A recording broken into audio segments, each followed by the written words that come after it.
что вот он поднял трубку. Вот я такой сижу и представляю, я взял трубку, телефон, он такой, алло, и я там поплыву. Вот здесь, что я буду здесь говорить? Какую технику? У меня первая техника, да, то есть вход доверия мне нужно. Какая вход доверия? Как это может быть? Варианты. И я здесь себе накидываю 2-3 варианта. Коротко. Беру и их накидываю.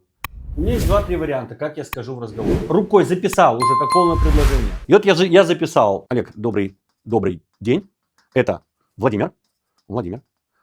Буду честен с вами. Мы не знакомы. И я звоню, чтобы выиграть вас или получить как клиента. Вот я это себе выписал. Все прям взял, всю технику себе выписал. И это проговорил. Здесь ставлю себе такую пометочку. Что это означает? Это означает, что я здесь должен смотреть на свое состояние.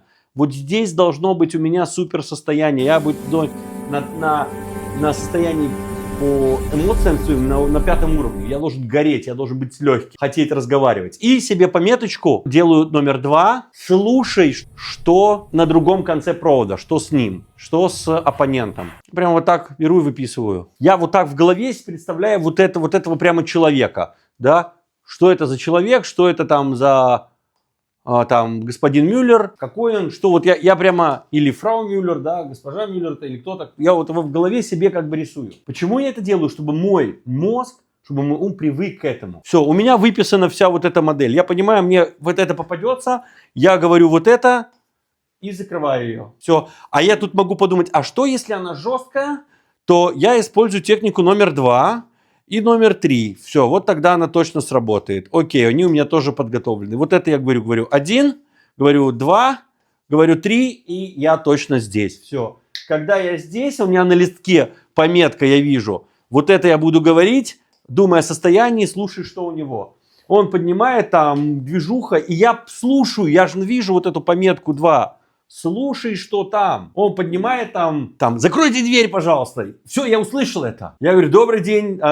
Если я знаю, там, Олег Семенович, если по имени отчеству, не знаю, там, или по фамилии, как, да, но я сейчас просто говорю, Олег, добрый день. Слышу, вы как руководитель постоянно тоже при деле. Могу себе представить, что всегда куча заданий, но всегда кто-то приходит и отвлекает, не так ли? Что я сделал? Использовал технику очевидной реальности, что у него происходит и то, что есть у любого руководителя. Постоянно к руководителю приходят, что-то спрашивают, что-то хотят, что-то тебе надо сделать, а вот это. У руководителя. Есть такое у вас? Да. Есть. Ну, конечно. И он такой, да. Я говорю, знаю, это не понаслышке, потому что сейчас, как сам являюсь руководителем, с таким же постоянно сталкиваюсь. Поэтому рад, что я не один. Олег, могу себе представить, сейчас думаете, кто я такой, что я вам звоню? Он такой, ну да, конечно. У нас разговор другой. Я технику-то и использовал. Да? Технику я использовал одну и ту же. Все, я уже сделал присоединение. Я говорю, Олег, буду честен, я кроме того руководитель, как и все бизнесмены-руководители, я продавец. И хочу получить вас как клиента. Скажите, чисто гипотетически, это возможно? А о чем идет речь, ты мне скажешь? О чем речь? А что хотите? Все, что он это говорит, мы понимаем, добро пожаловать в закрытие. Я свою работу сделал.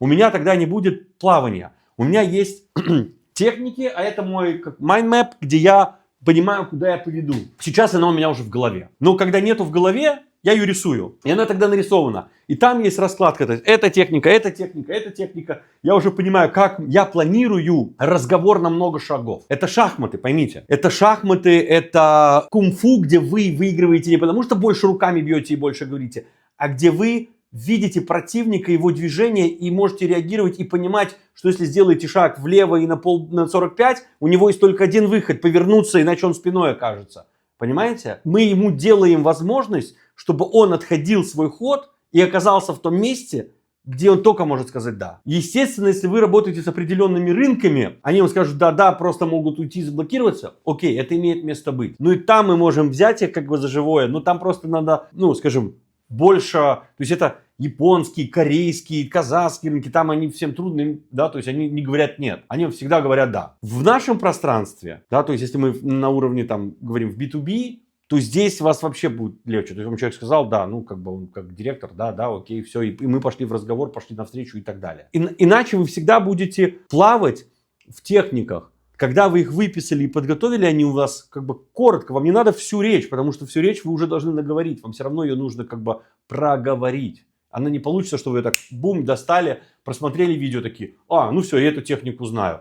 Ну блин, не работает она так. Оно так не срабатывает. Она срабатывает, когда мы берем и проговариваем, понимаем, вот здесь я неправильно сказал, вот тут я сказал ерунду. Да, то есть пока Олега не было, я Сергею рассказывал, что я беру и записываю в блокнотик, свой записывал, что я говорю после разговора и где я наговорил от себятину. Где я говорил мы, наши, у нас, есть, где я сказал не те вещи, да, то есть таким образом я формировал и смотрел, как убирать ненужную коммуникацию из общения. Если мы уберем неправильные вещи, не будем говорить те вещи, которые клиент хочет слышать, и те, которые ему будет важно, ценно его будет цеплять, он будет с вами соглашаться. Как только мы его будем сбивать с толку, путать, перегружать, он будет уходить думать, не соглашаться, не видеть ценности, ему будет это не надо. В принципе, все.